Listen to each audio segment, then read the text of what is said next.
What if destiny had handwriting? Emma never believed in fate until she forgot her red-covered diary at Café Marlowe. When Adrian, a perfectionist architect with gentle eyes and calloused hands, found those intimate pages, he discovered something impossible. She had described her ideal man in every detail, and it was him.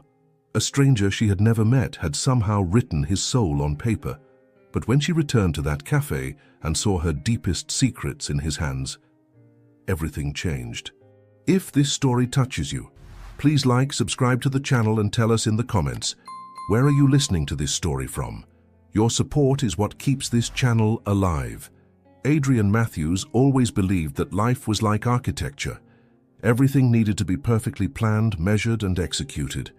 At 38, he lived his days with the precision of a floor plan. Coffee at 7, work at 8:30, and always the same table at Café Marlowe during lunch. The small Brooklyn cafe had become his sanctuary, a place where the aroma of freshly ground beans mixed with the soft murmur of conversations and jazz playing quietly in the background.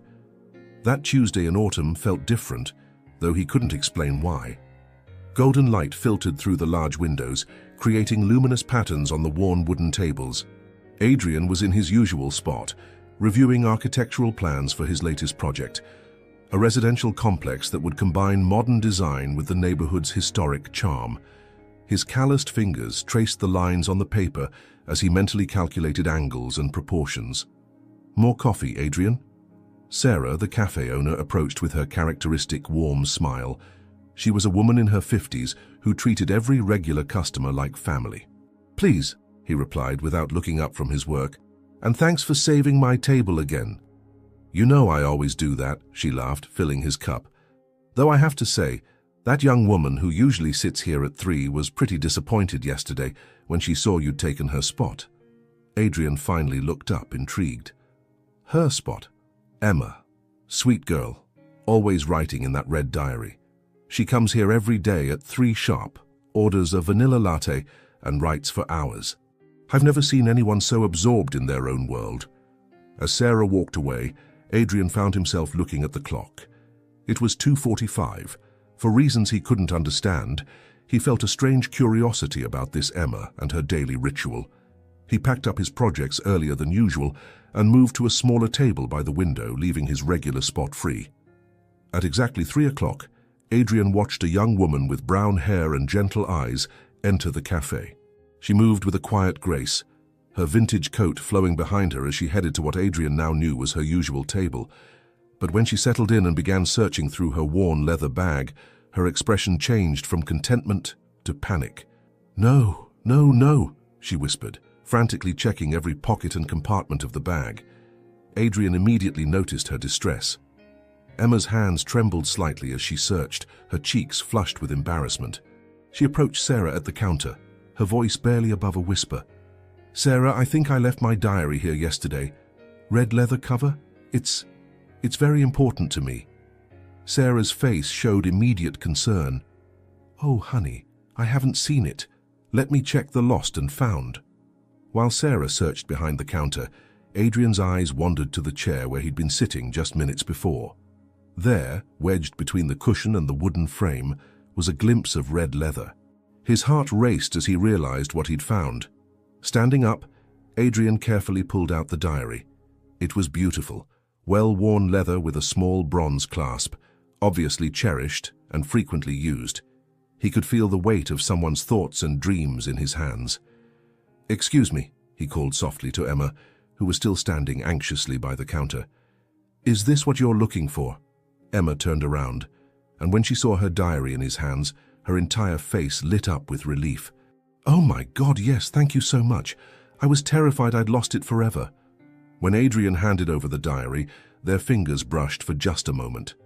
He felt an unexpected jolt of electricity from the contact, and from the way Emma's eyes widened slightly, he suspected she felt it too. "Where did you find it?" she asked, clutching the diary protectively to her chest. "It was wedged in the chair over there." Adrian pointed to his usual table. "I was sitting there during lunch, and I think it got stuck when I moved." Emma's cheeks flushed even deeper. You didn't open it, did you?" Adrian hesitated. The truth was that when he first spotted the red leather, curiosity had gotten the better of him. He had opened it thinking it might contain contact information so he could return it. Instead, he found something that shook him to his core. On the first page he saw was a detailed description that left him breathless. My ideal man would be about 6'1", with large, calloused hands from someone who works with them, honey-colored eyes that turn green when he's focused, and a small scar on his left eyebrow, a mark from a childhood adventure he tells about with a shy smile. Adrian unconsciously touched the small scar on his eyebrow, a reminder of a bicycle fall when he was 8. His hands, large and marked by years of work, trembled slightly as he continued reading words that seemed to describe not just his physical appearance, but his soul. He began, looking into Emma's worried eyes. Honesty had always been one of his fundamental principles. Yes, I opened it. I was looking for some contact information to return it. Emma's face went pale instantly. How much did you read? The question hung in the air between them like an unspoken confession. Adrian knew this moment would change everything, for both of them.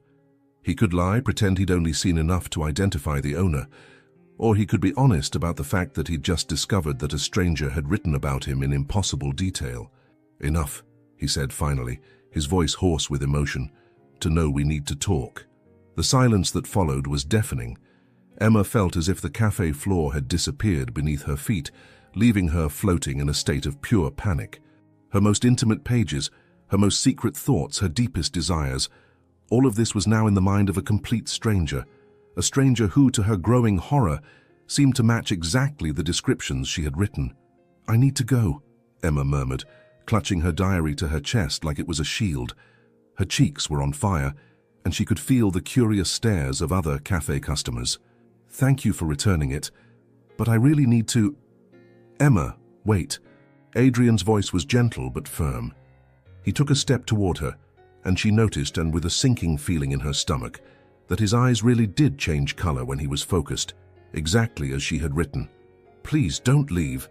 Not like this. You don't understand, she whispered, looking around nervously. You read very personal things, things that that no one should. I know. Adrian ran his hand through his hair, a gesture Emma recognized as nervousness, though she shouldn't recognize anything about him. And I apologize for invading your privacy.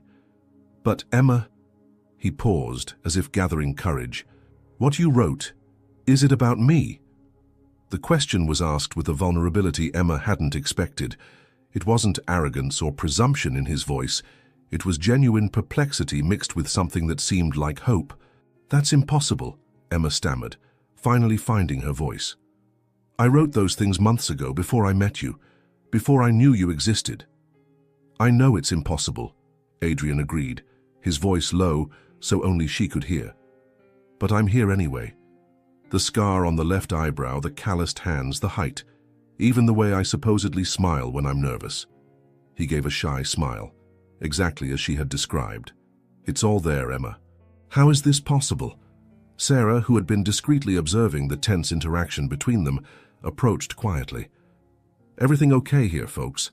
Emma, honey, you look a little pale. I'm fine, Emma lied, her voice sounding strange even to herself.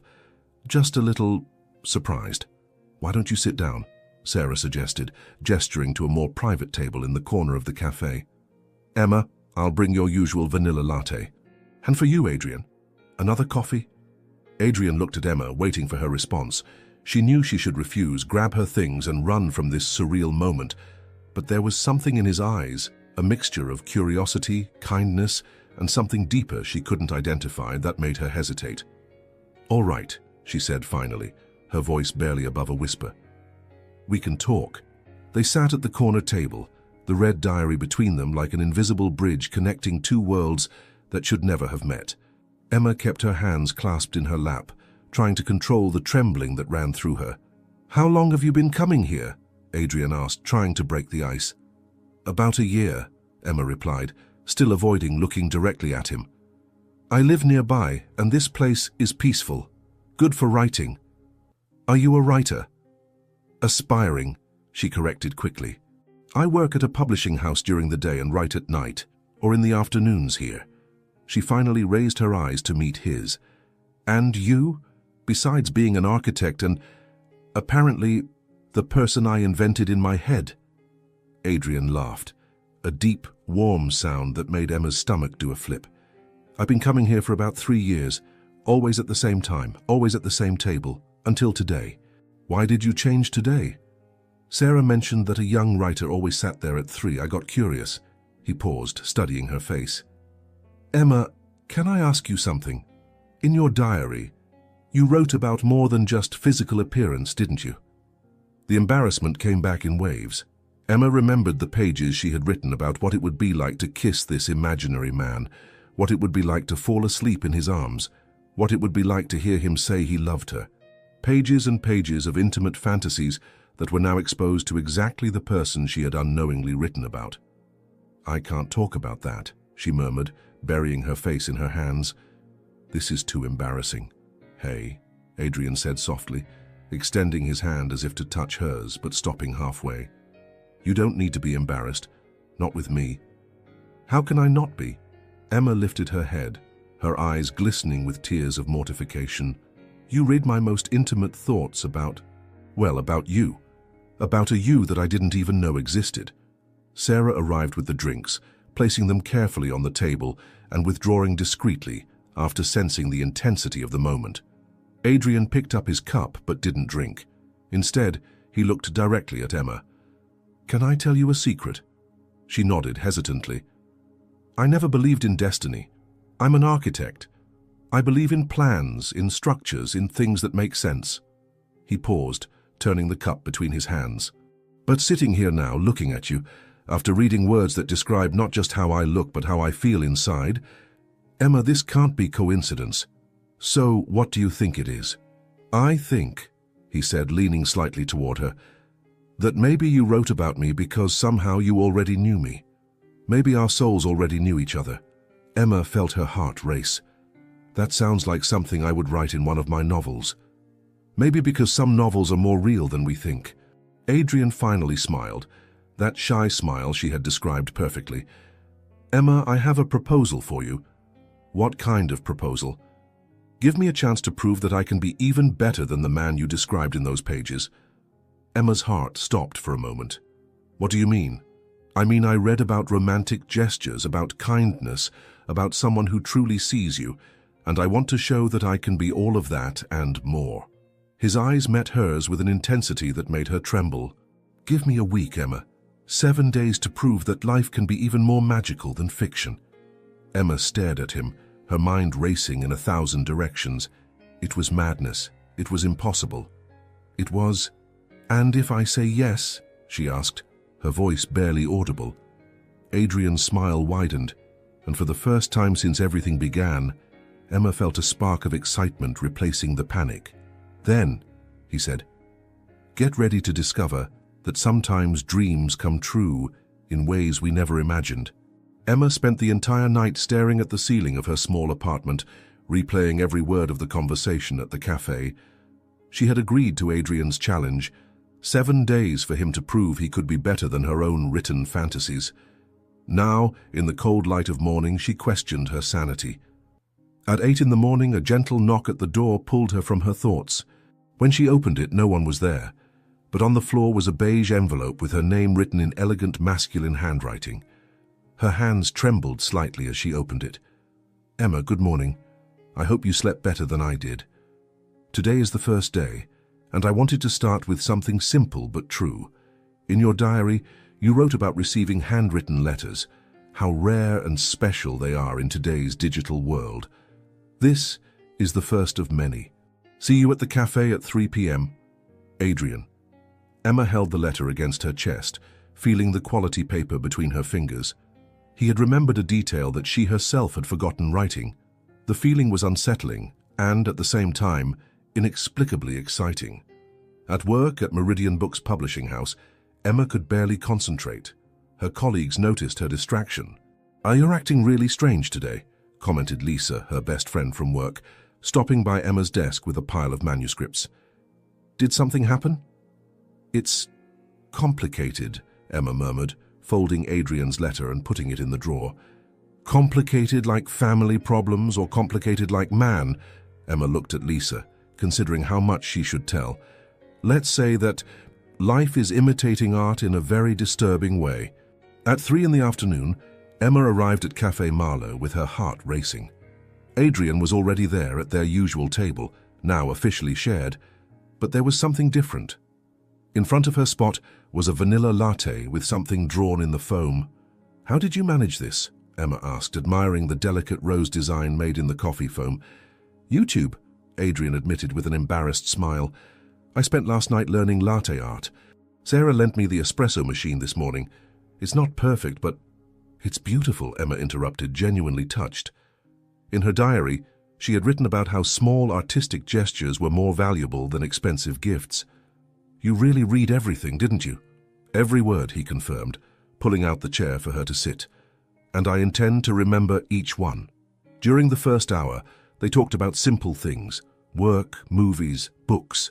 Emma discovered that Adrian really did love classic cinema, especially Casablanca and Roman Holiday, exactly as she had imagined her ideal man. With each coincidence, the feeling of living in a parallel universe intensified. "Can I ask you something?" Adrian said, leaning slightly toward her. "When you wrote about me, Chan, about this ideal man, what did you feel?" Emma played with the cup handle, considering the question. "Loneliness, mostly, and hope, I guess. Like I was writing a letter to someone who might exist somewhere in the world. And now, what do you feel now?" "Confusion," she answered honestly, "and a little fear." "Fear of what?" "Of discovering that you're too real, or not real enough." Adrian extended his hand across the table, stopping centimeters from hers. "May I touch your hand?" The question, asked with such gentleness, made Emma's heart race. She nodded, and when his fingers touched hers, an electric current ran up her arm. "Is this real enough?" he asked, his voice low and husky. Before Emma could answer, Adrian stood up. "Come with me, I want to show you something." They walked through the Brooklyn streets, the autumn afternoon painting the leaves golden around them. Adrian led her to a small art gallery that Emma had never noticed before. "It opened last week," he explained, holding the door for her. "I thought you'd like to see it." Inside, the walls displayed black and white photographs of couples from different eras, from the 1920s to today. Each image captured an intimate moment, a look, a touch, a shared smile. "It's about love through time," Adrian explained, watching Emma study a photo of an elderly couple kissing on a park bench. "How some things never change, even when everything around them changes." Emma stopped in front of a photo of a young man reading to a woman under a tree in the 1940s. "In my diary," she murmured, "I wrote about what it would be like to have someone read to me." "I remember," Adrian said softly. "Dickens was the author mentioned." "How can you remember such specific details?" "Because every word you wrote about love, about connection, about intimacy, these are things I've always wanted but never knew how to express." He turned to look at her directly. "It's as if you wrote the manual to my heart." They spent another hour in the gallery, Adrian pointing out details in the photographs that showed his deep understanding of romance and human connection.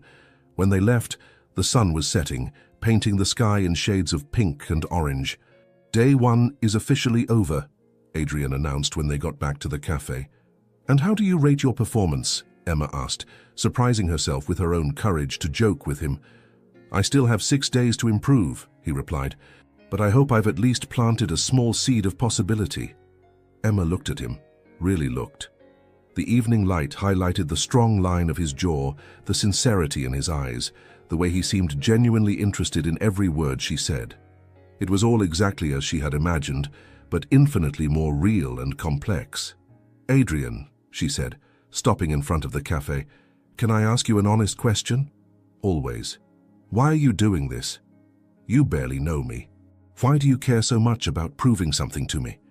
Adrian was silent for a long moment, as if weighing his words carefully. When he finally spoke, his voice carried a vulnerability that made Emma hold her breath.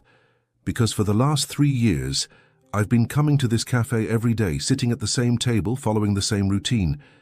And without knowing it, I was waiting for you." He paused, running his hand through his hair. "When I read your diary, it wasn't just physical recognition I felt. It was recognition of the soul, like I finally understood why I could never truly connect with anyone before. Emma felt tears sting her eyes. And what if at the end of the week, you discover I'm just a lonely writer with an overactive imagination? Adrian smiled, that smile she had described perfectly without ever having seen. Then at least I'll have spent a week getting to know the most fascinating person I've ever met. He leaned in and softly kissed her forehead, a gesture so tender and unexpected that Emma felt her knees go weak. Good night, Emma. Until tomorrow. As she watched him walk away, Emma realized she was in danger. Not the danger she had imagined, of him not being real enough, but the much greater danger of discovering that he was more real than any fantasy could have been, and that both terrified and thrilled her at the same time. The third day of the challenge arrived with a cloudy Saturday morning. Emma woke up to another letter under her door, but this time accompanied by a small package. Her curiosity overcame the hesitation she still felt. Emma, you wrote about the magic of small, thoughtful gifts, things that show someone really listens to you. I hope this makes you smile. Meet me at Central Park 72nd Street entrance at noon. Bring a coat. I have special plans for us. Adrian. Inside the package was a delicate silver bookmark with a small feather engraved and the inscription, "For all the stories yet to be written." Emma held the gift against her chest, feeling a mixture of emotion and growing apprehension. Adrian was being too perfect, and that scared her. In the park, Emma found him carrying a picnic basket and a checkered blanket. He had chosen a spot under a century-old tree overlooking the lake, where families fed ducks and couples walked hand in hand. You planned a picnic, Emma observed, unable to hide a smile. I planned everything, Adrian confirmed, spreading the blanket with precise movements. Smoked salmon sandwiches, strawberries, that white wine you mentioned liking, Sauvignon Blanc, and... He paused dramatically, pulling a book from the basket. A first edition of Pride and Prejudice. Emma's eyes widened. Adrian, this must have cost a fortune. It's not for you to keep, he said quickly. It's borrowed from a collector friend. I thought you'd like to see what the original pages were like, smell the old paper. They settled on the blanket, and Emma watched Adrian serve the wine with studied movements. Everything was perfect. The food, the location, even the weather had improved, with the sun appearing through the clouds. Perfectly planned, perfectly executed. Too perfect. Adrian, Emma said hesitantly, can I ask you a personal question? Of course, he replied, handing her a glass. Are you always like this? So organized? So in control? Adrian paused with the glass halfway to his lips. What do you mean? I mean that for the last 3 days, everything you've done has been flawless. The letters, the gestures, this picnic. It's like you studied a script on how to be the perfect boyfriend. I did study, Adrian admitted, blushing slightly. Your diary, I mean. I'm trying to be what you wrote you wanted. But what about what you want? Who is the real Adrian when he's not trying to impress someone? The question seemed to destabilize him. Adrian looked at the lake, where a group of children were feeding the ducks with lots of noise and laughter.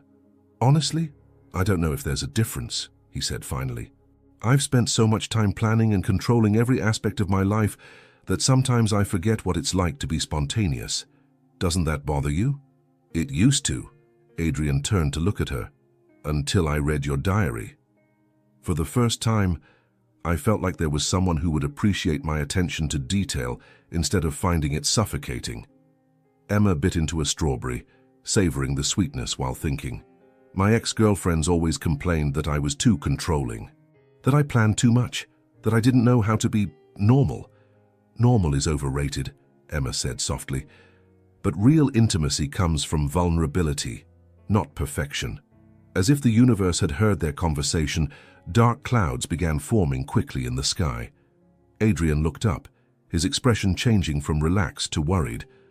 The forecast said it would be sunny all day, he murmured, starting to quickly pack items back into the basket. Adrian, it's okay. A little rain won't hurt us. But Adrian was already in damage control mode, desperately trying to save the perfect picnic. The first drops began to fall, and he moved even more frantically. No, no, no, he repeated, trying to cover the blanket. I checked 3 different weather sites. It was supposed to be sunny all day. The rain increased rapidly, turning into a typical autumn downpour. Emma started laughing, first quietly, then louder, watching Adrian fight against elements that were completely out of his control. "Adrian, stop!" she shouted over the noise of the rain. "I can fix this. We can run to that pavilion to—" "Adrian!"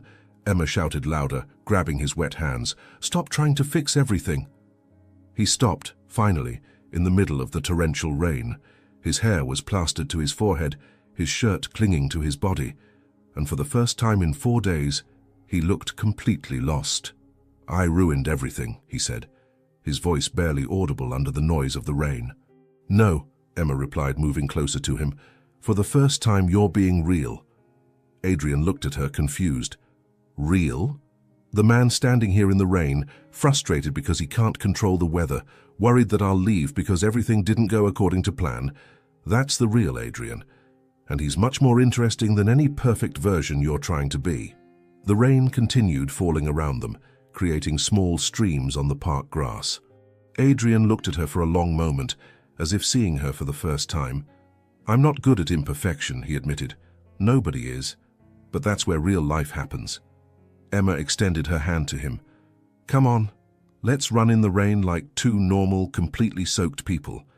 For the first time, Adrian smiled, not the studied smile of the past few days, but a genuine smile, half embarrassed, completely imperfect. "You're going to catch a cold," he said, but took her hand anyway. "Probably," Emma laughed. "And you're going to worry about me and try to make me homemade soup, and I'm going to let you do it because it's sweet of you." They ran through the park, completely drenched, laughing like children. When they finally took shelter under an awning, both were breathless and shivering with cold. "This wasn't in my plans," Adrian said, running his wet hands through his hair. "The best moments never are," Emma replied, looking at him with a new intensity. There was something about his vulnerability, the way he had allowed her to see his loss of control, that touched something deep in her heart. Adrian noticed the change in her look. "Emma, I think," she said slowly, "that I'm starting to fall for the real Adrian, not the one in my diary." The confession hung between them like a promise. Adrian took a step toward her, his hands finding her face, and for the first time Emma saw genuine emotion in his eyes, not control, not planning, just pure feeling. "Can I kiss you?" he asked, his voice husky. Emma nodded, and when their lips met, it was nothing like she had imagined in her writings. It was better, it was real. It was imperfect and wet and absolutely perfect at the same time. When they separated, both were trembling, but not just from the cold. "What do we do now?" Adrian asked. Emma smiled, gently touching the scar on his eyebrow. "Now you're going to take me home and make that soup I mentioned, and we'll see where real life takes us." 3 days after the picnic in the rain, Emma woke up with a sore throat that quickly evolved into a bad cold. At the first sneezes at work, Lisa insisted she go home. "You look terrible," Lisa declared, feeling Emma's forehead. "Go home before you infect the entire office." Emma protested weakly, but knew her friend was right. She sent a message to Adrian cancelling that day's meeting at the cafe, explaining that she was sick. His response came in seconds. "Address? I'll take care of you." "Adrian, you don't need to. It's just a cold." "Emma, address." There was something in the firmness of his response that brooked no discussion. Emma typed her address, a mixture of gratitude and nervousness spreading through her congested chest. An hour later, Adrian was at her door carrying shopping bags and an expression of genuine concern. "You look terrible," he said, entering her small apartment. "Thanks. Exactly what every woman wants to hear when she's sick," Emma grumbled, but there was affection in her hoarse voice. Adrian chuckled softly, placing the bags in the small kitchen. "Sorry, I meant you look like someone who needs urgent medical care and homemade chicken soup." Emma wrapped herself in a blanket on the couch, watching Adrian explore her kitchen with the efficiency of someone used to managing on his own. He had brought fresh ingredients, medicine, teas, and even a portable humidifier. "Adrian, you didn't need to buy an entire pharmacy," she protested, watching him organize bottles of vitamin C and throat lozenges. "My mother was a nurse," he explained, washing his hands before starting to chop vegetables. "She taught me that taking care of someone sick is one of the purest ways to show love. The word love hung in the air between them, and Emma felt her heart race even through the fog of her cold. "Your mother sounds like a special person," Emma said softly. "She was," Adrian corrected without stopping his vegetable chopping. "She died when I was 16. Cancer." "Adrian, I'm so sorry. I didn't know." "There's no way you could know. I don't usually talk about it." He added the vegetables to a pot with boiling water. "But with you, I don't know, it feels natural to share these things." Emma pulled the blanket tighter around her body, watching Adrian move through her kitchen with almost reverent care. There was something deeply intimate about seeing him prepare food for her, especially knowing he carried memories of his mother in those gestures. "Is that why you need to control everything?" she asked gently. "Because you lost your mother so young?" Adrian paused, the wooden spoon suspended over the pot. "Maybe. When you lose someone so important suddenly, you start believing that if you plan enough, if you control enough, you can prevent bad things from happening again. But life doesn't work that way." "No," he agreed, turning to look at her. "And you're teaching me to accept that." While the soup cooked, Adrian prepared ginger tea with honey and sat beside her on the couch. Emma was leaning against pillows, clearly uncomfortable, but there was something about having Adrian there that made her feel cared for in a way she'd never experienced before. "Can I ask you something?" Emma said, her voice hoarse but curious. "Always.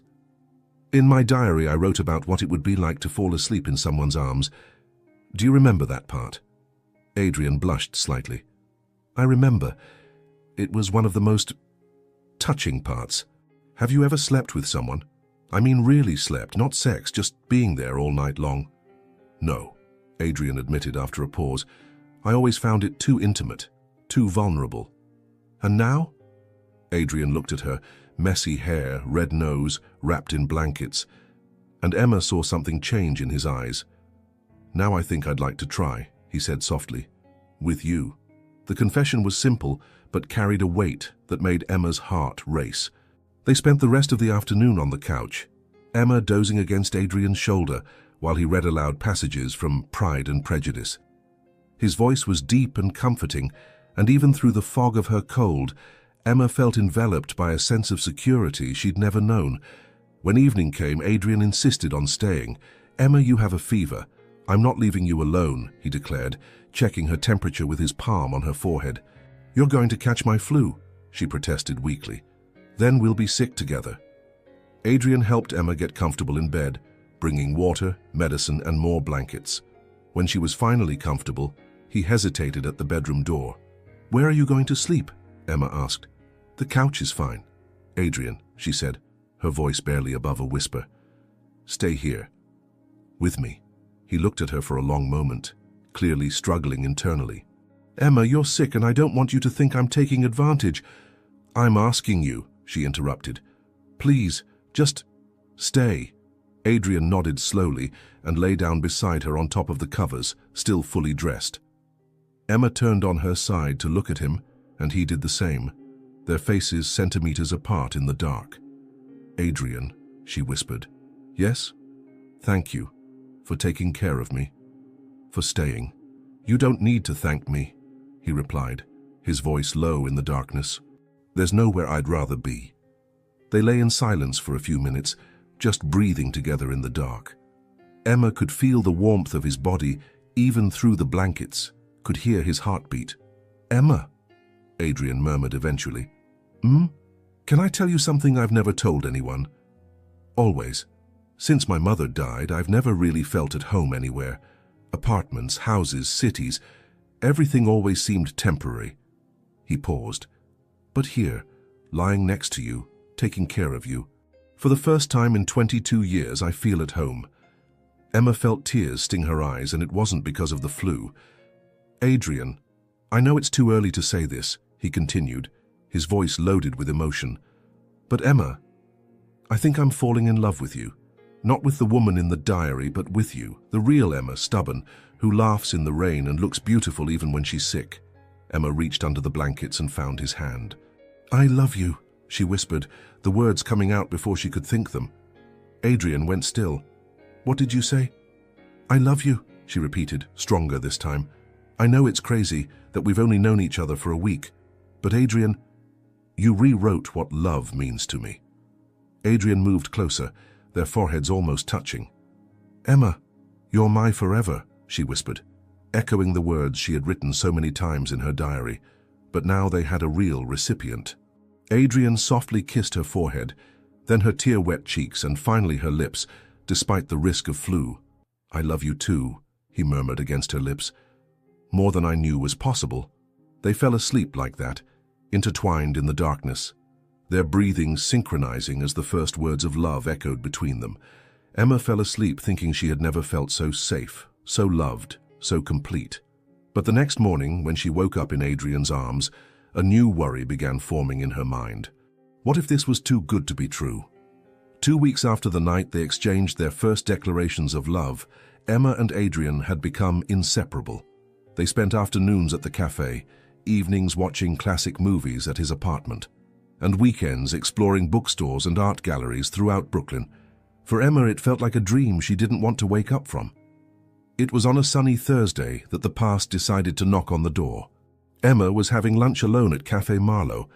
Adrian had an important meeting with a client, when a familiar voice made her freeze. "Emma? Emma Rodriguez?" She turned slowly, and her stomach dropped. Andrew Mitchell was standing there, with his ever-confident smile and a suit that probably cost more than Emma's rent. "Andrew," she managed to say, her voice sounding strange even to herself. "What are you doing here?" "I work downtown now." "Goldman Sachs," he said, as if that explained everything, pulling up a chair without being invited. "What a coincidence running into you here. You look... well, thank you," Emma murmured, wishing Adrian would arrive soon. Andrew had been her boyfriend in college and for 2 years after, a relationship that ended when he decided Emma wasn't ambitious enough and that her dreams of writing were childish and unrealistic. "So still trying to be a writer?" Andrew asked, his tone carrying the same condescension Emma remembered all too well. "I am a writer," she corrected, lifting her chin slightly. Right. And how's the romantic life? Still single?" Before Emma could answer, she felt a familiar hand on her shoulder. Adrian had arrived and, from his attentive look, immediately sensed the tension. "Sorry I'm late, love," Adrian said, softly kissing the top of Emma's head, before looking at Andrew with polite curiosity. "You must be a friend of Emma's." "Andrew Mitchell." Andrew stood up, extending his hand with a smile that didn't reach his eyes. "Ex-boyfriend, actually." "Adrian Matthews," Adrian replied, shaking the offered hand firmly. "Current boyfriend." The tension in the air was palpable. Emma watched the two men discreetly size each other up, Andrew with his polished urban elegance, Adrian with his solid, confident presence. "Well, this is a surprise," Andrew said, sitting back down. Emma was always particular about relationships. "With good reason, apparently," Adrian replied smoothly, pulling up a chair next to Emma. Andrew laughed, a sound Emma remembered hating. "Adrian, right? What line of work?" "Architecture." "Ah, how interesting. Must be stable." The word was pronounced with a tone that made it almost an insult. Emma was always attracted to artistic types. In college, she was obsessed with writers and musicians. I tried to steer her towards something more practical. Emma felt Adrian tense beside her, but his voice remained calm. Fortunately, Emma no longer needs steering. She knows exactly who she is and what she wants. "Does she?" Andrew smiled, turning to Emma. "And what do you want, Emma? Still living in that little fantasy world of your novels?" The question hit Emma like a punch. Andrew had always known exactly where it hurt most: her insecurities about her dreams, her fears that her romantic fantasies were too naive for the real world. "I want a real life," Emma replied, her voice steadier than she felt.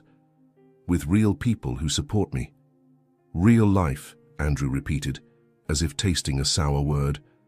"Like this relationship of... how long exactly?" 3 weeks, Emma admitted, hating how little time it sounded like. 3 weeks, Andrew nodded, as if this confirmed something. "And you already know it's true love?" "Emma, darling, you were always too quick to fall in love with the idea of love instead of real love." "I think I've heard enough," Adrian said, his voice low but loaded with authority. Andrew, it was enlightening to meet you, but I think Emma and I have plans. Andrew stood up, adjusting his suit. Of course, of course. Emma, it was good to see you, and Adrian, he paused. I hope you understand what you're getting into. Emma has a tendency to confuse reality with fiction. After Andrew left, Emma and Adrian sat in silence for several minutes. Emma stirred her already cold coffee, unable to look directly at Adrian. Was he always like that? Adrian asked finally. Worse, Emma murmured. At least today he was being polite. Emma, look at me. Reluctantly she raised her eyes. Adrian was watching her with an expression she couldn't decipher. Do you believe what he said? That you confuse reality with fiction? The question struck at the core of her deepest fears. Sometimes, she admitted quietly. Sometimes I wonder if I'm not just living another one of my novels. And me? Am I real or fictional? You're real, Emma said quickly. But you're too perfect, literally taken from the pages of my diary. Sometimes that scares me. Adrian reached across the table, intertwining his fingers with hers. Emma, can I tell you about Christina? Who's Christina? My ex-fiancée. Emma felt like the ground had disappeared beneath her feet. Ex-fiancée? We broke up 8 months ago. We were together for 3 years, engaged for 1. Adrian squeezed her hand. She was everything I thought I wanted. Intelligent, ambitious, practical. We never fought because we never cared enough to fight. What happened?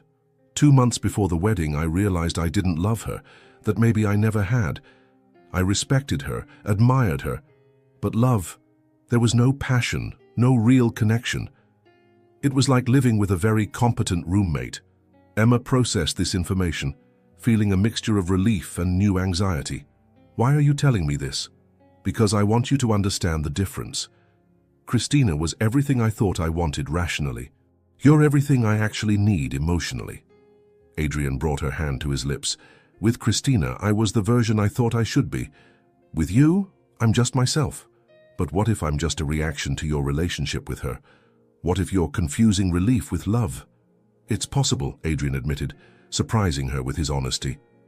But Emma, when I read your words, when I wake up next to you, when I see you laugh, I don't feel relief. I feel like I've finally found the person I was looking for without knowing it. They walked back to Emma's apartment in contemplative silence. When they reached her door, Adrian gently pulled her into his arms. Emma, can I ask you something? What? Don't let Andrew, or your own fears, sabotage what we have. Yes, it's new. Yes, it's intense. But that doesn't make it less real. Emma rested her forehead against his. What if we're moving too fast? Then we'll slow down. But we won't stop. They kissed there at the door, and Emma tried to lose herself in the sensation, in the certainty of Adrian's arms around her. But even as they kissed, a little voice in her head whispered Andrew's words. 3 weeks. Confuses reality with fiction. Little fantasy world. When Adrian pulled away, Emma forced a smile. See you tomorrow? Always, he promised. But as Emma climbed the stairs to her apartment, she couldn't shake the feeling that something had changed. Andrew had planted seeds of doubt that she feared were already beginning to germinate. And somewhere in the city, without them knowing, Christina had seen Adrian at the cafe through the window with a woman who clearly wasn't his type. A woman who seemed the complete opposite of everything she represented. And Christina had always been very good at getting back what she considered hers. 3 days had passed since the encounter with Andrew, and Emma felt like she was walking on unstable ground. The doubts planted by her ex-boyfriend grew like weeds in her mind, especially in quiet moments when Adrian wasn't around. That Friday night, Adrian invited her to dinner at his apartment for the first time. Emma knew only glimpses of his space, the kitchen where he had prepared soup, the living room where they watched movies. But she had never seen the complete place, had never been in his bedroom. Are you sure? She asked when he invited her. You don't need to cook for me.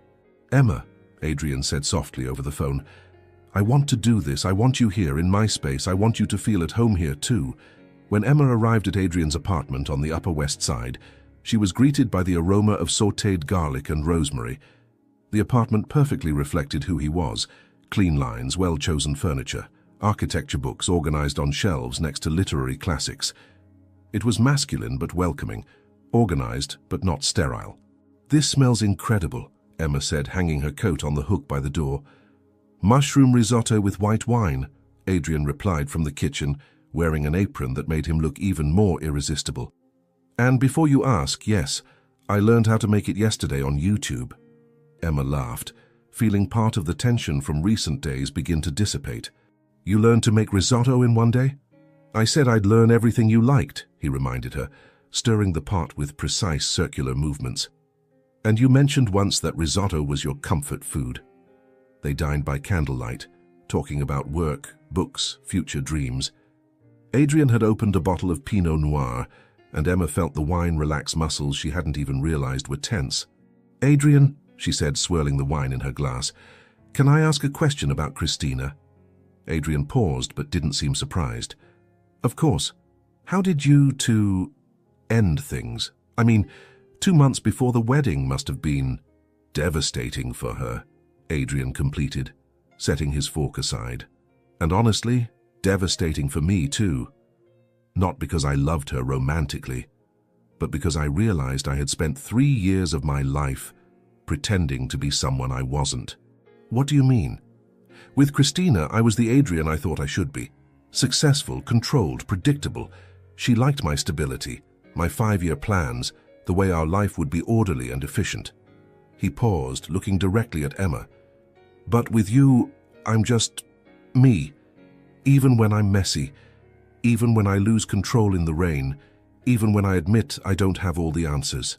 Emma felt something move in her chest, a mixture of love and fear that left her breathless. "What if the real Emma disappoints you?" she asked quietly. "What if I'm not as interesting as my written words?" Adrian stood up and walked to her side of the table, kneeling beside her chair. "Emma, look at me." She turned to face him, their faces now at the same level. "Do you think I fell in love with words on paper?" he asked, his hands finding her face.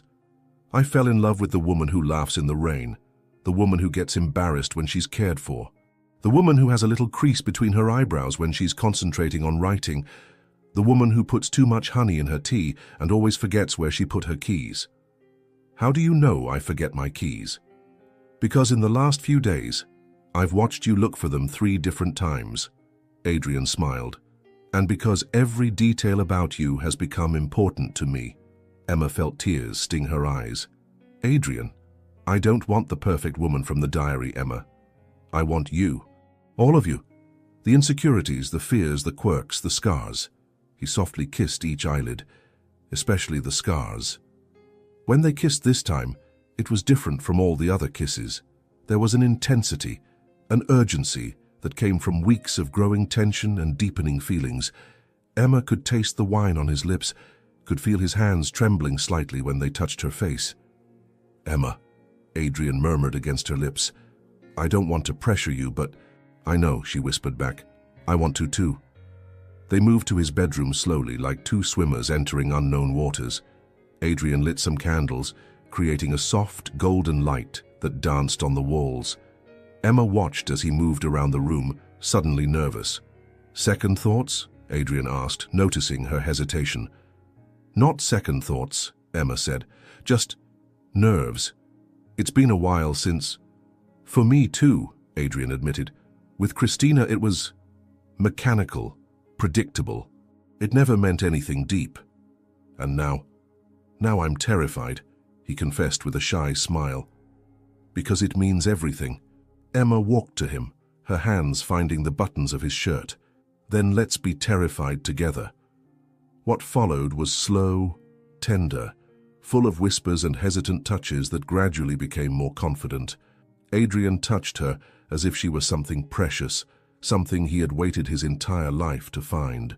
And Emma surrendered completely, not just her body but all the parts of herself she had carefully guarded for so long.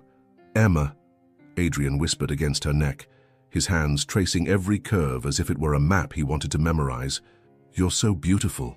"You make me feel beautiful," she replied, her own hands exploring the muscular lines of his back, the texture of his skin. When they finally came together, Emma felt as if 2 halves of herself had finally become complete. It wasn't just physical. It was emotional, spiritual, a connection that went beyond anything she could have written or imagined. Afterward, they lay intertwined in the darkness, their breathing gradually returning to normal. Emma could feel Adrian's heart beating against her chest, could feel his fingers tracing lazy patterns on her back. "Emma?" Adrian murmured against her hair. Thank you." "For what?" "For trusting me. For giving yourself like that. For letting me love you." Emma turned to look at him in the dim candlelight. "Adrian, I need to tell you something." "What?" This has never been like this for me before. This intensity, this connection. I'm scared by how much I feel for you." "Scared how?" "Scared because now I understand the difference between being in love with the idea of someone and being in love with the real person." She gently touched his face.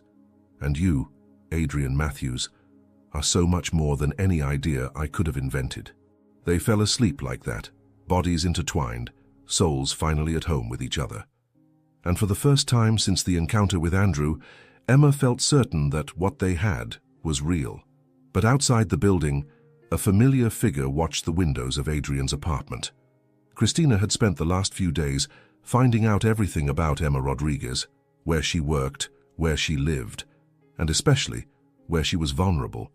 And now, seeing the candles lit in her ex-fiancé's bedroom, she knew exactly when and how to strike.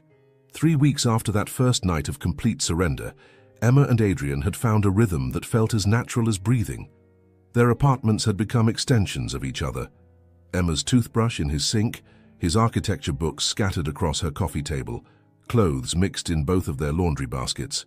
It was a Saturday morning when Emma woke up in Adrian's apartment to the smell of pancakes in the air. She found him in the kitchen, hair tousled, wearing only pajama pants, and the apron that had become his trademark when cooking. "Good morning, beautiful," he said, turning to kiss her softly. "Coffee?" "Always," Emma murmured, still sleepy, snuggling against his back while he stirred the pancake batter. "What time is it?" 9:30. "You slept like a rock." "Your fault," she laughed, gently nibbling his shoulder. "You wore me out last night." Adrian laughed, turning in her arms. "I wore you out. Who was the one who insisted on one more time when I was already half asleep?" "Details," Emma said, stealing a piece of strawberry from the bowl beside him. It was this ease, this everyday intimacy, that surprised Emma most. They had moved from overwhelming passion to something deeper, a love that lived in small moments, in shared routines, in comfortable silences. "What do you want to do today?" Adrian asked, serving pancakes onto her plate. Emma considered, sitting on the kitchen stool. "How about the used book fair in Brooklyn? Then we can rent a movie and be lazy on the couch." "Perfect, but I get to choose the movie this time." "As long as it's not another documentary about bridge construction," Emma protested, cutting her pancake. "It was about structural engineering," Adrian corrected with feigned dignity. "And you loved it." "I loved you explaining every technical detail, whispering in my ear," Emma corrected. "There's a difference." At the book fair, they navigated the stalls like a long-established couple. Adrian held Emma's purse while she browsed first editions. Emma held his coffee while he examined vintage architecture books. They separated and found each other naturally, always gravitating toward one another. "I found something for you," Adrian said, appearing beside her with a mischievous smile. "What is it?" Emma asked, extending her hand. "How to Write Romance That Sells." He showed her a book with a cheesy 80s cover. Chapter 3. Creating the Irresistible Hero. "Very funny," Emma said, trying to grab the book, but Adrian kept it out of reach. "I'm curious to know if the author has any tips I haven't applied yet," he teased. "Adrian Matthews, give me that book," Emma laughed, trying to reach it. "First, tell me if I'm being an adequately irresistible hero. You're being an irresistible idiot, which is quite different." They arrived home loaded with books and Chinese food, settling on the couch for their planned lazy afternoon. Adrian had chosen Casablanca, and Emma snuggled against him, her head on his chest. "Have you seen this movie before?" Adrian asked, running his fingers through her hair. "About 50 times, Emma admitted. "It was my grandmother's favorite. We watched it together every Sunday." "Tell me about her." Grandma Rosa was magical, Emma said, her eyes fixed on the screen. She's the one who taught me that true love wasn't just passion, it was also choosing the same person every day, even when it was hard. She sounds wise. She was. She always said, Mija, when you find someone who makes you laugh even when you want to cry, marry him. Adrian paused, his fingers stopping their movement in her hair. Emma? Yes? Do I make you laugh when you want to cry? Emma turned to look at him. Every time. They kissed there on the couch, Humphrey Bogart talking about the beginning of a beautiful friendship in the background, and Emma thought her grandmother would have loved Adrian. The following Monday, Emma was at work when Lisa appeared at her desk with a strange expression. Emma, there's a woman at reception asking for you. Says it's personal. A woman? Who? Christina something. Very elegant, very intimidating. Emma's stomach dropped. Christina? Do you know her? It's complicated. Emma stood up, nervously smoothing her skirt. Where is she? Small conference room. Emma, are you okay? You went pale. Emma found Christina exactly as she had imagined. Tall, blonde, impeccably dressed in a suit that probably cost more than Emma made in a month. She was studying the bookshelves in the room with the posture of someone accustomed to evaluating and judging. Emma Rodriguez. Christina turned with a smile that didn't reach her ice-blue eyes. Yes, you must be Christina. Adrian told you about me. Good. Christina sat down without being invited, crossing her legs elegantly. Please sit. I'd like to talk. Emma sat hesitantly, every instinct screaming danger. About what? About Adrian, of course. Christina tilted her head, studying Emma like a cat would study a mouse. How long have you two been together? 6 weeks? Something like that. Very fast, even by Adrian's standards. Christina smiled, but there was something predatory in the expression. He's always been impulsive with women, especially women who are different from his usual type. I don't understand. Oh dear, Christina laughed, a sound like breaking crystal. Adrian has a pattern. He falls in love with the idea of saving lost women, struggling artists, bohemian types who make him feel more interesting than he really is. Emma felt like she'd been punched in the stomach. That's not true, isn't it? Before me it was Sophia, a painter who lived in a basement in Queens. Before her it was Marie, a jazz musician who could barely pay rent. Christina leaned forward. The pattern is always the same. He saves them, has an intense affair for a few months, and then returns to reality, to people on his own level. You're lying. Am I? Christina took out her phone, showing a photo of Adrian at an elegant event, arm around her. They both looked perfect, matching like two pieces of a sophisticated puzzle. This photo was taken 2 months ago, Emma, at my sister's birthday party, 2 weeks after he supposedly broke off our engagement. Emma looked at the photo, her mind racing. 2 months? But Adrian had said they broke up 8 months ago. I can see you're confused, Christina continued softly. Adrian has always been a charming liar. It's part of his appeal. Why are you telling me this? Because I've known him for 5 years, dear, and I know that in a few more weeks when the novelty wears off, he'll realize you have nothing in common, that you're just a temporary distraction from his real world. Christina stood up, smoothing her skirt. I just thought you should know before you get hurt more. After Christina left, Emma sat in the empty conference room, looking at her trembling hands. Andrew's words echoed in her mind. Emma was always too quick to fall in love with the idea of love instead of real love. And now Christina had planted an even more poisonous doubt. What if Adrian was just another man who experimented with different types of women before returning to his real world? When her phone buzzed with a message from Adrian, "Miss you, dinner together tonight." Emma stared at the screen for a long time before responding. Why had he lied about when he broke up with Christina? And what else wasn't he telling her?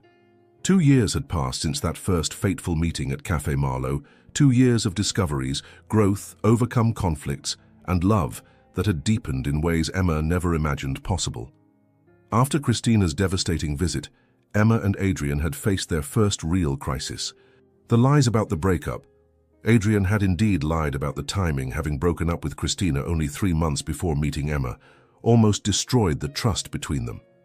There were weeks of difficult conversations, tears, and moments when Emma thought maybe Christina was right about her being just a phase. But Adrian fought for them. He fought with a determination that surprised even Emma. He had shown up at her door every night for 2 weeks, not to convince her to come back, but simply to talk, to explain, to show that he wouldn't run when things got difficult. "I lied about the timing because I was scared," he had confessed one of those nights, sitting on her building steps. "Scared that you'd think it was a reaction to breaking up with Christina, when actually you were the reason I finally had the courage to end things with her." And slowly, day by day, they had rebuilt. Stronger this time, more honest, more real. Now on this Tuesday in December, Emma watched Adrian from across Café Marlowe, which had officially become their table, as he nervously stirred his sugar. He was different today, more agitated than normal, checking his watch repeatedly. "Are you okay?" Emma asked, touching his hand. "You look like you have ants in your pants." "I'm fine," Adrian replied too quickly. "Why do you ask?" "Because you've stirred that sugar so much it must be sweet enough to give someone diabetes." Adrian laughed, but the sound came out tense. "Sorry, just long day at work." Emma studied him. Over the past 2 years, she had learned to read every nuance of his face, every change in his body language. He was definitely hiding something. "Adrian, what's going on?" Before he could answer, Sarah approached their table with her usual warm smile. "How are my favorite lovebirds today?" she asked, filling their cups. "Great, Sarah, as always," Emma replied, still watching Adrian curiously. "You know, you two are the reason I still believe in true love," Sarah continued, wiping down a nearby table. 2 years together and you still look at each other like the first day." "Actually, Sarah," Adrian said, his voice suddenly clearer, "there's something I'd like to talk about regarding that first day." Emma frowned. "What do you mean?" Adrian stood up abruptly, his chair scraping against the wooden floor. The cafe, normally full of conversations and laughter, gradually grew quieter as other customers began to notice something was happening. "Emma," Adrian began, his voice trembling slightly, 2 years ago, you forgot your diary in this exact chair." "I remember," Emma said slowly, a suspicion growing in her chest. "And I found it, and read about a man you had invented, a man who impossibly was exactly like me." Adrian put his hand in his coat pocket. "That day I thought maybe it was destiny. Today I know it was." Emma felt her heart begin to race. "Adrian, what are you doing?" "I'm doing something I should have done months ago, but was too scared you'd say no." Adrian knelt right there, in the middle of the cafe, pulling a small velvet box from his pocket. The cafe went completely silent. Emma heard someone gasp, probably Sarah, and realized her own hands were covering her mouth. "Emma Rodriguez," Adrian said, opening the box to reveal a delicate ring, not huge or ostentatious, but a classic solitaire that caught the light from the cafe windows perfectly. "You are the story I didn't know I wanted to write." Tears began running down Emma's face before she even realized she was crying. "Over the past 2 years, you've taught me that true love isn't about being perfect. It's about being real. It's about choosing the same person every day, even when it's hard, even when we're scared, even when the world conspires against us." "Adrian," Emma whispered, her hands trembling. "You taught me that sometimes the universe puts exactly the right person in exactly the right place at exactly the right time, and our only choice is to be brave enough to recognize the miracle when it happens." Around them, Emma could hear some customers whispering "oh," and the sound of phones being pulled out to record the moment. "I love you, Emma. I love the way you bite your lip when you're concentrating on writing. I love how you always put too much honey in your tea. I love how you believe in happy endings even when life tries to convince you otherwise." Adrian took a deep breath. "And I want to spend the rest of my life giving you reasons to keep believing in happy endings." Emma was openly crying now, tears of joy that she didn't even try to hide. "Emma Rodriguez, will you marry me? Will you agree to write the rest of our story together?" For a moment that seemed eternal, Emma couldn't speak. All the words she had written, all the novels she had read, all the fantasies she had created, nothing had prepared her for this real moment, this real man kneeling before her, offering a real future. "Yes," she finally managed to say, her voice hoarse with emotion. Yes, yes, 1,000 times yes. The cafe exploded in applause. Adrian stood up, sliding the ring onto her finger with hands that trembled as much as hers, and then pulled her into a kiss that was recorded by at least 12 different phones. When they separated, Sarah was openly crying, as was half the cafe's customers. "I knew it," Sarah exclaimed, appearing with a bottle of champagne she had obviously prepared in advance. "I knew from the first day that you two were meant to be." "You were in on this?" Emma asked, still in shock. "Honey, half of Brooklyn was in on this," Sarah laughed. "This man spent a month planning this moment." Emma looked at Adrian, who was smiling with a mixture of relief and pure joy. "A month? I wanted it to be perfect," he admitted. "I wanted it to be here, where it all began, with the people who watched us grow together." Emma held his face between her hands, looking into the eyes that had changed her entire life. "Adrian, do you realize you just made the most romantic proposal in the history of humanity?"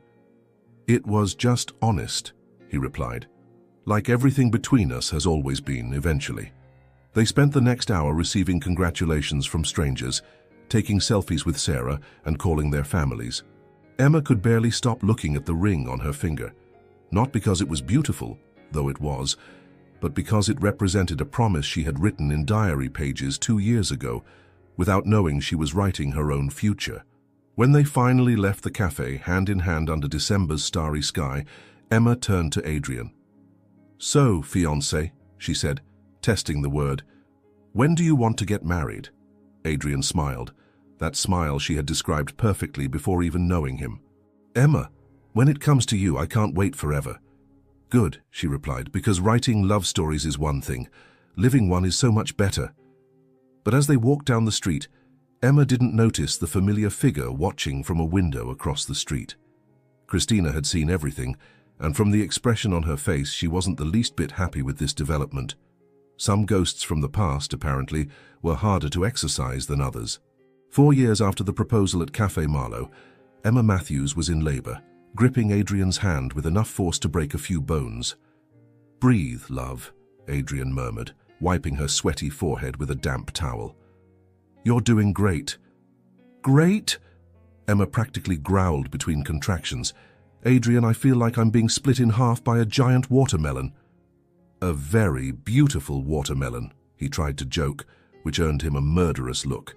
"If you make one more joke about the baby's size, I swear I'll—" Another contraction hit her, and Emma groaned, curving forward. Dr. Martinez, the obstetrician they had chosen after meticulously researching for months, checked her dilation again. "We're almost there, Emma. A few more contractions and you can start pushing." "Finally," Emma sighed, leaning back against the hospital bed pillows. The room was filled with items Adrian had insisted on bringing, her favorite playlist playing softly, scented candles, which the nurse had confiscated for safety reasons, and a photo of the two of them at Café Marlowe on the bedside table. "Do you remember," Adrian said, intertwining his fingers with hers, "when we used to discuss baby names in our first week together?" Emma laughed weakly. "I remember you thinking it was too early for those conversations.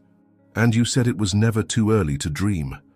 "I was right, as always," Emma smiled, but the expression turned into a grimace when another contraction began.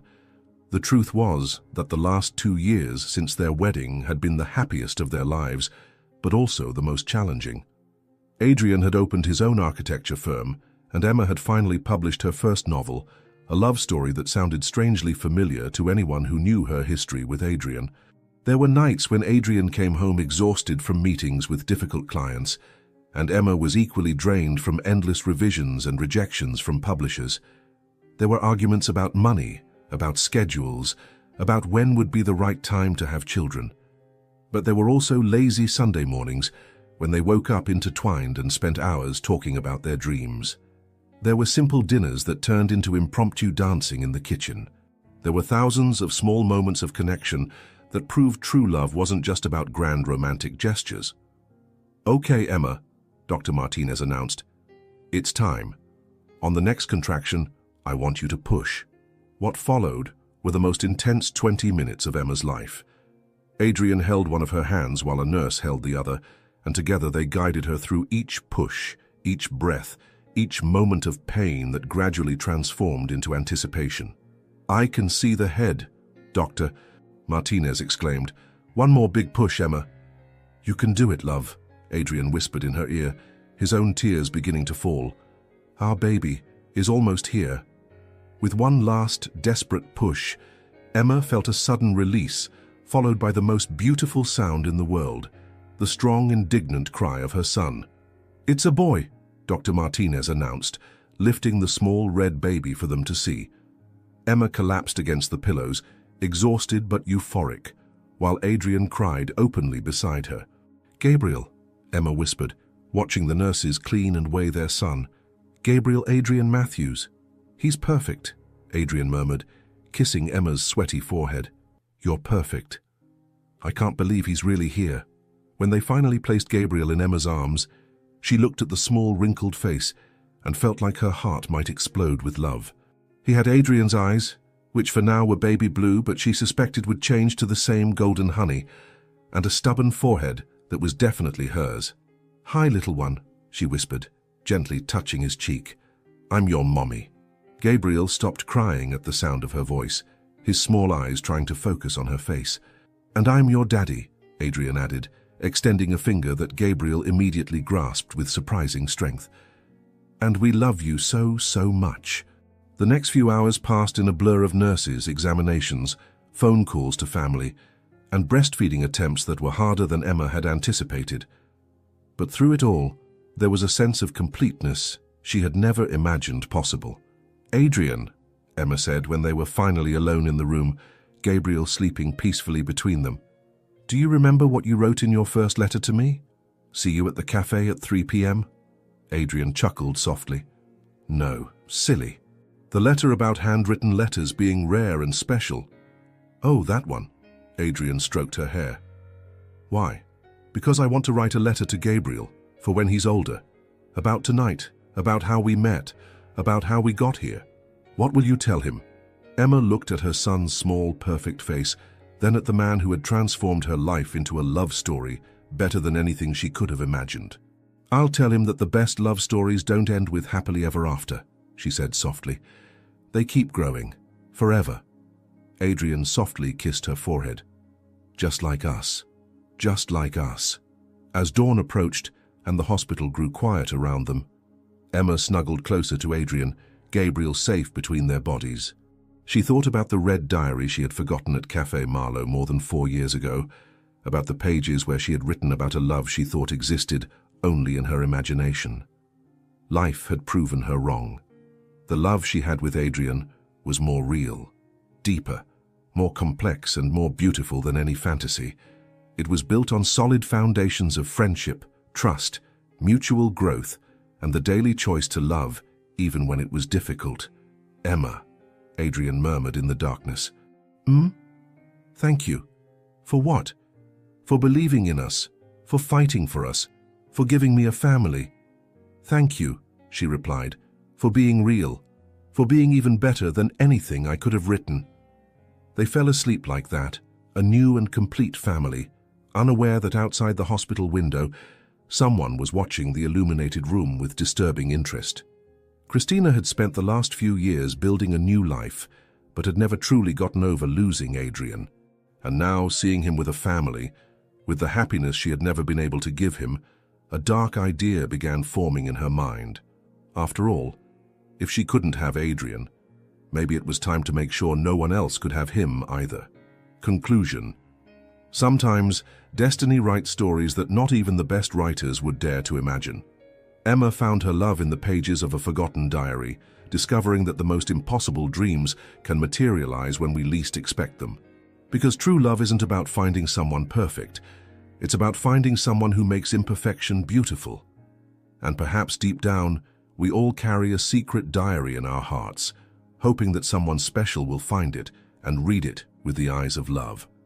If this story touched you, please like, subscribe to the channel and tell us, where are you listening to this message from? Your support is what allows us to continue bringing stories like this.